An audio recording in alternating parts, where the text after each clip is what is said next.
สักขีกามีจรูปเปหิริสิขรตเตจันตริเควิมานีอีเปรัตเทจคามีตรุวนาคนกปลายองค์นาคาเงินยินธมาลามาบวงสรวงเชิญสิ่งศักดิ์สิทธิ์ทั้งปวงเรียนสวงเทวาให้ลงมาเป็นสักขีพ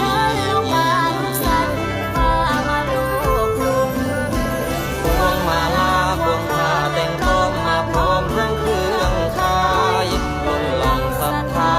มวลประชามากมายทั้งไม้สีโดยผู้เป็นใหญ่ในแดนบาดาลนาคาและนาคีขอบารมีให้มาตุ้มโปกเทแก่ผู้หวังค่าแน่เด้